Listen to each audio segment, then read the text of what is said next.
Greetings to everyone watching and listening to this.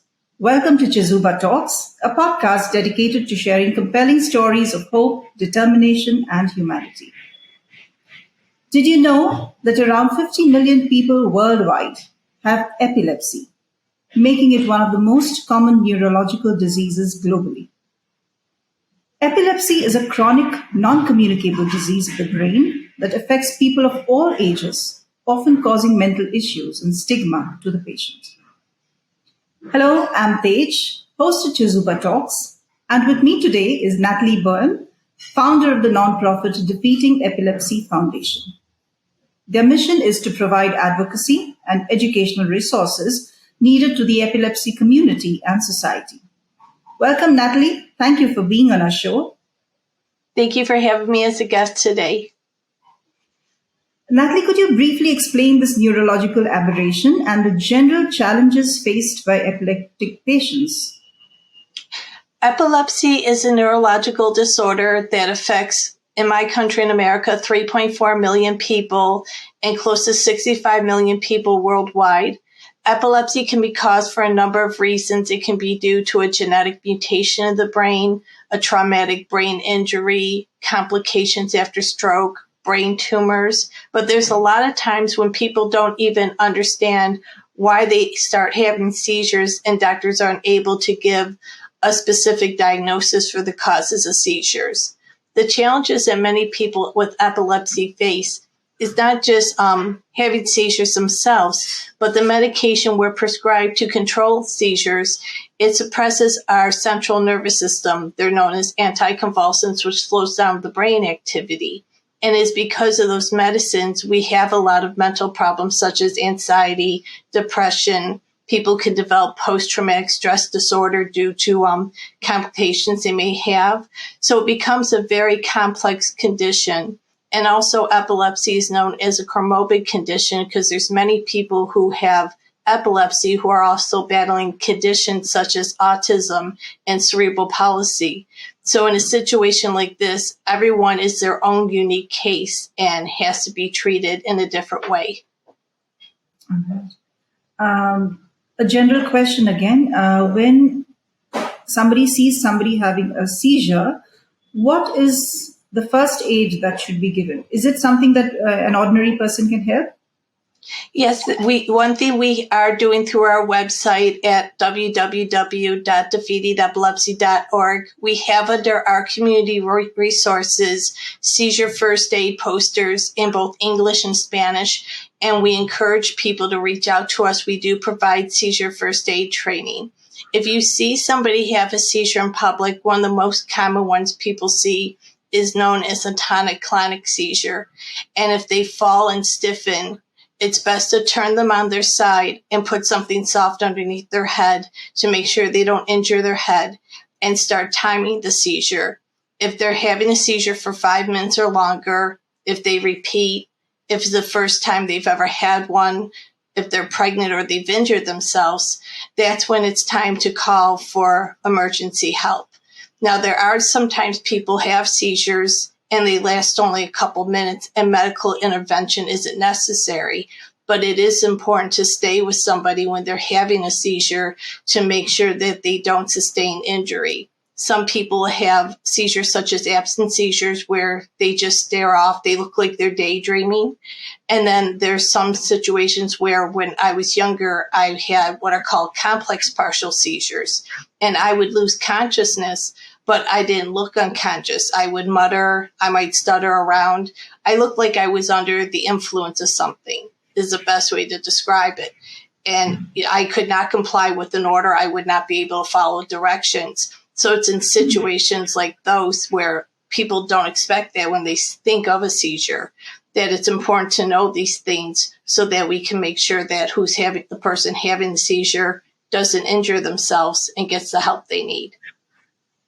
All right. So just making this clear again, when you see somebody having a seizure, you just turn them on the side and give the head some support. Yes, you turn them on their side just in case they get sick. You put something soft under their head for support. Don't put anything near their mouth, such as people think they're worried about people swallowing their tongue. you can't swallow your tongue when you have a seizure. Some people do end up biting themselves because of the lockjaw. But if you try to pry anybody's mouth open, you can actually hurt them and hurt yourself in doing that. So it's very important to keep them at a safe distance so they can't get hurt, and to time the seizure. That's really one of the most important things, is timing the seizure, because it may last for a minute or two and they're fine, or it may what happens in some situations, people have what's called status epilepticus, where they could have a seizure and then have another one and then have another one. And that's when they need medical attention to make sure that they can stop the seizure. And they normally do that with a benzodiazepine like Ativan. They'll sedate them at the hospital to stop the seizures from repeating. Okay, all right. Good to know, because I think your foundation is doing that, spreading awareness about this condition and finding out ways to help these people. To be honest, when I was in my college, I had an episode. I didn't have an episode. I noticed a crowd gathered around outside the lab, and when I passed from there, I saw this girl foaming at the mouth, and I was feeling very helpless because I didn't know what was happening. And the authorities, of course, took control, and they did what needed to be done. But I feel everybody needs to be aware of the situation and what is to be done. Even not crowding around the person can help, right, in getting help. Otherwise, everybody just gathers around and nobody knows what to do. That also is a problem. It is big time, and that's one of the reasons we're really pushing here to get people trained in seizure first aid, not even just those who are battling epilepsy, but one thing we're doing here in the United States, I'm collaborating with other advocates, is we're trying to push for seizure first aid laws so that in the schools, the teachers and administrators will be required to know seizure first aid, and for students who have epilepsy, have what's called a seizure action plan in place. So if they have a seizure, they know what to do, when they should call mom or dad, when they should actually just call an ambulance, which is so important because for anyone, seeing someone having a seizure can be a very scary experience. I mean, I've been living with this for 42 years now, and I admit the first time I saw someone have a seizure, it frightened me. And that was many, many years after experiencing many of them throughout my life. So, to see someone be in that state and not know what it is or what to do can make people feel very scared and very helpless. And how do I help this person? And that's why I think it's so important that we advocate to educate people about seizure first aid and make sure they understand the basics, because it's life-saving. It truly is. Absolutely, yes. Wonderful. And your foundation is doing this by going to people, or is it on the website that you're doing it, or is it do you hold some kind of sessions to make people aware of the situation? We are starting to hold sessions. We launched our organization in the middle of COVID, which made it very challenging. That's why the first 2 years we've been operational. We did a lot of work through virtual and social media, really just providing the educational information. But now that COVID restrictions have been lifted, we're going to be going and teaching for seizure first aid. We're going to be talking to not just families and children, but one thing we're doing is we're trying to educate businesses about it as well in event of emergencies. Yes. All these years, there's so much of technology happening in every field, in the medical field especially. Is there any kind of solution that is, found for this situation, or is it something that is the situation the same that was 10 years ago? Well, I think we've had a lot of advances compared to 10 years ago. Right now we're having devices such as vagus nerve stimulators, deep brain stimulation, responsive neurostimulation.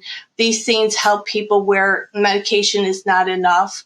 It helps to control seizure activity through impulses that are being sent by the devices.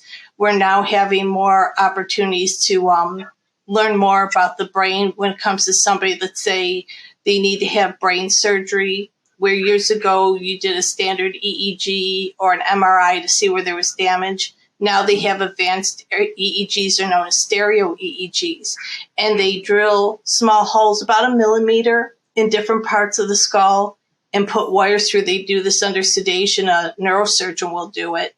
And they will literally watch different parts of the brain for days to see where these seizure activity is coming from, to see is surgery even possible before taking such a risk. So we have more advancements in surgery. We have more advancements in different options when it comes to treatment, because I developed it in the 1980s. There were a handful of medications, and it really, the quality of life was not there.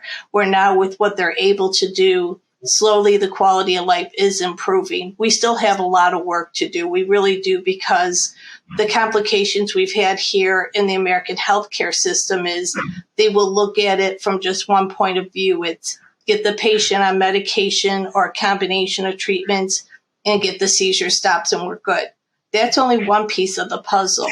You have to focus on mental health. We have to focus on social skills. There's so many things that need to be taken into consideration. It's not a condition where you take a pill and then it stops, the magic happens. It's very, very complex, where it really takes a team to help improve somebody's quality of life. Yeah, I'm sure it is more complicated than it seems. There is a stigma attached to epilepsy, isn't there, even today? Yes, there is, unfortunately. And I find really what it is because so many people in society don't know what epilepsy is, or, what happens to people with epilepsy. It's that fear of the unknown that many people are, scared of it. And for example, my organization, we've created a workforce development program, and we're going to be launching it next year. And one of the things we're doing for the program, we're taking two approaches to it. The first one is we're going to be having professional coaches help people with neurological and neurodivergent conditions strengthen their resumes, helping them with mock interviews, building LinkedIn pages, networking, many things to help give them the tools and strength and confidence they need to be ready to go in and find gainful employment. But the other part we're taking towards it is we want to work with businesses, particularly the smaller businesses, to educate them about the benefits of people with disabilities and differences working for them, and how by diversifying their companies, it's a win-win situation for them and the potential employee. And a lot of the problem is because smaller businesses, they don't have the big HR teams or the big DEI directors that multinational companies have. They really don't know about these things. And because of that, it's the fear, well, if I hire somebody, they're going to be a liability to me. I could get sued if something happens.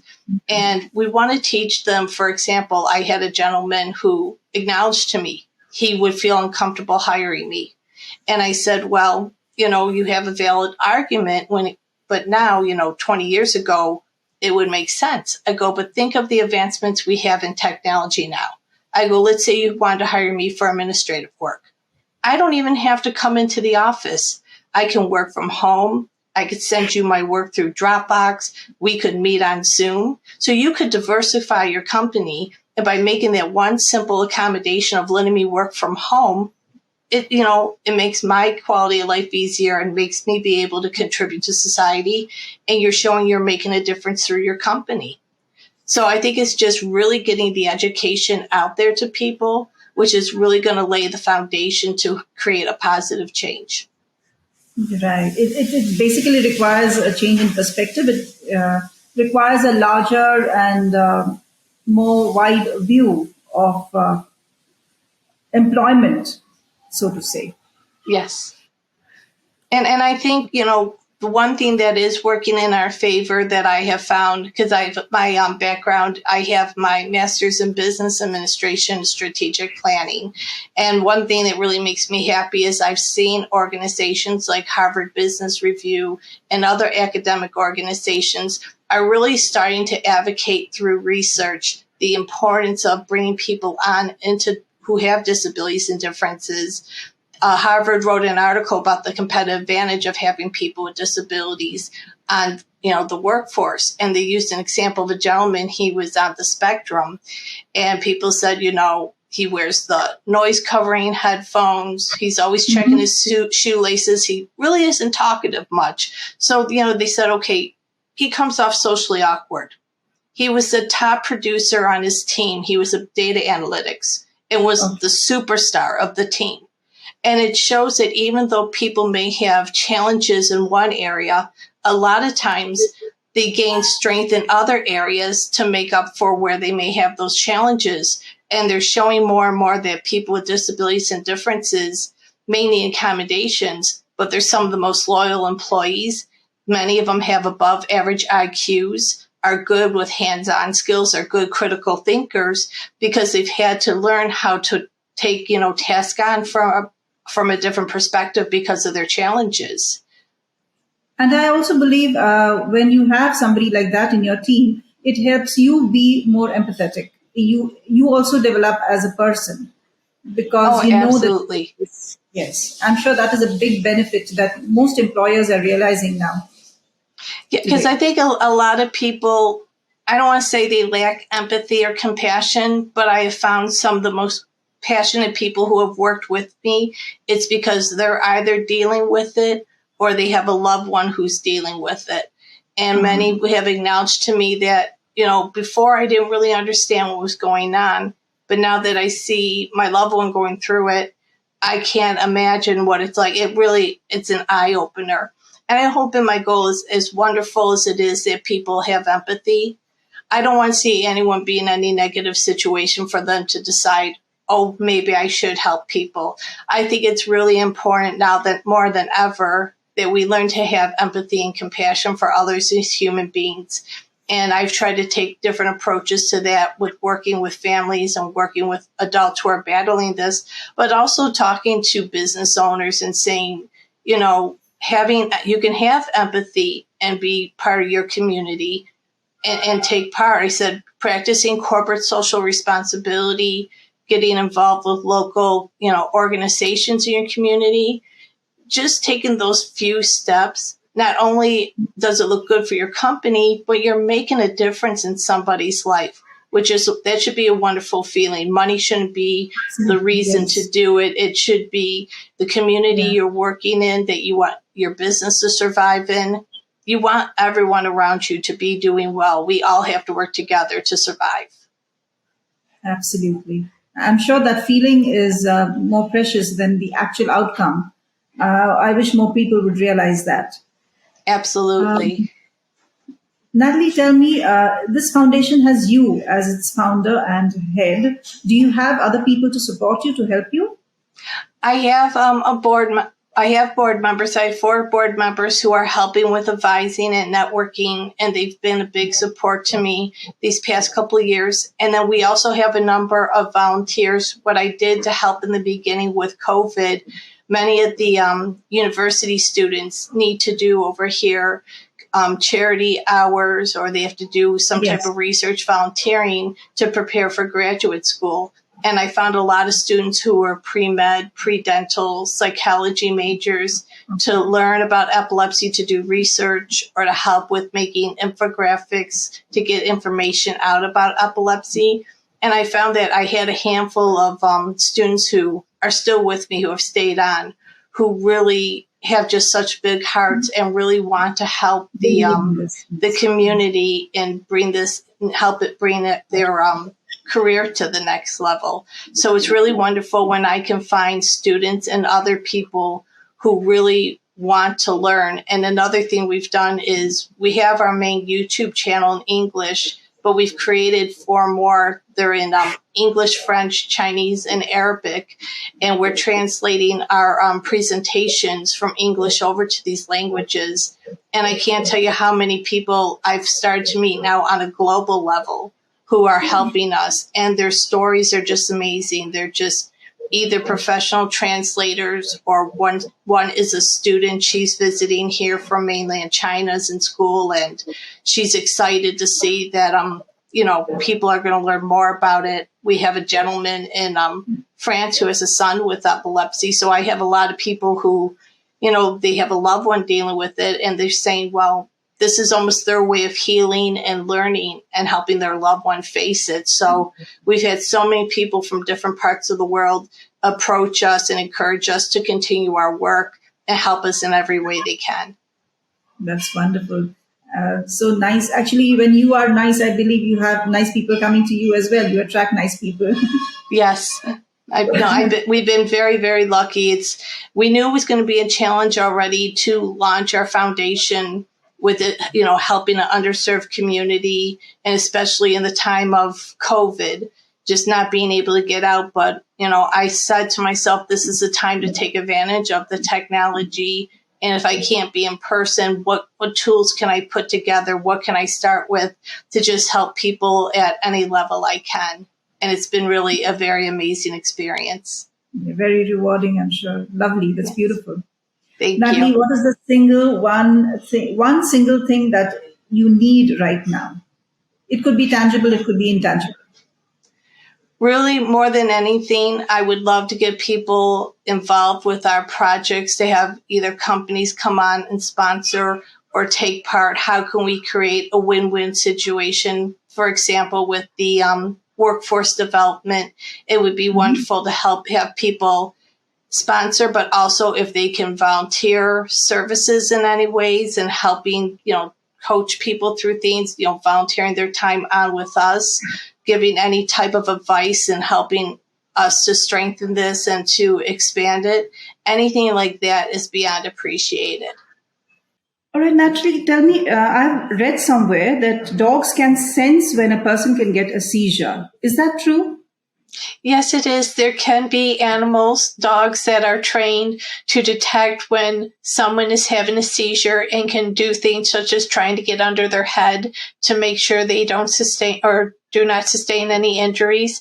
Also, there are special dogs that are trained when children have uncontrolled seizures, where they can do things such as take the phone to the parent as a way of letting them know help is needed. And they're very beneficial, not just for detecting seizures, but animals are really good for emotional mental well-being for people who are battling chronic illnesses such as epilepsy. Wonderful. And I'm sure these dogs are not very inexpensive. I'm sure they come at a cost. And are the individuals who have epilepsy able to afford these dogs? Depending on the amount of training that the dogs need, they could be anywhere from $15,000 to $50,000. Because of, depending on the severity of the situation.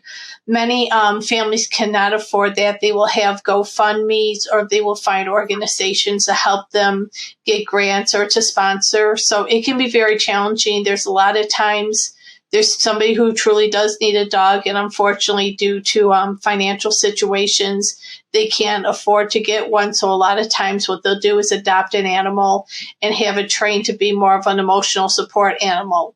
But, my organization wants to do what we can to help people who have uncontrolled epilepsy, or if they are military veterans who have developed epilepsy, post-traumatic stress disorder, or sustained traumatic brain injury while serving. We want to be able to help them find the funds so that they can get a medical alert dog. Right. Having a dog is a big bonus, right? I mean, it's something that can save a life.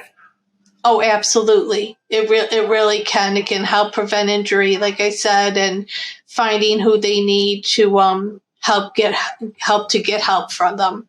So it really is it is amazing and it's very beneficial. And I have even found on a personal level, I've never, my seizures are controlled to the point where I've never had to have a medical alert dog, but I've always had pets. And my cats, even though cats are not trained to detect or sense seizures, mine always could and would stay with me if I was having a bad day. If I had to rest, my cats won't leave my side. So we don't give animals a lot of credit for, when they bond with us, what they're really like. But even without training, I found some of the animals, when they bond to their loved ones who are battling epilepsy, can sense when something's not right and try to do what they can to show compassion and care.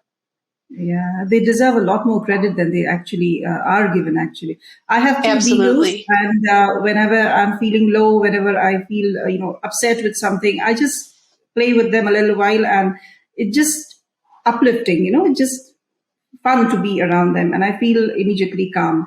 I can understand that entire thing. Natalie, you also provide scholarships for education for students. Is this for graduates or undergraduates, or is it the school children? This is for undergraduate and graduate college students. We offer 2 scholarships at $500 each. And the goal of our scholarship is to help with tuition, help them with covering the expenses of books, or if they are unable to drive, put a credit on an Uber or Lyft account to make sure that they can get to school and take part in their class. All right. All right. And they need to qualify for a certain scholarship?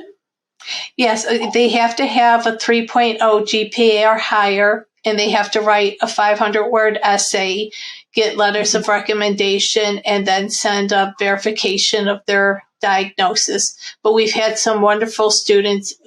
This year was our second year awarding 2 scholarships.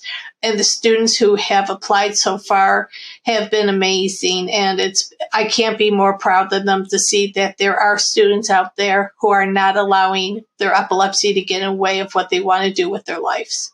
Absolutely. Wonderful. That's great work you are doing. Thank you. Lovely. I wish you all the help and support that you can garner, and I wish you all the very best for the foundation. Thank you so much. Thank you for being on this show and talking to us about epilepsy and the work that your foundation is doing. I hope you get all the support. Thank you so much, Natalie. Thank you so much for having me. All right, audience. That's it for today. See you all in the next episode, meeting yet another extraordinary person here on CHEZUBA Talks. Goodbye.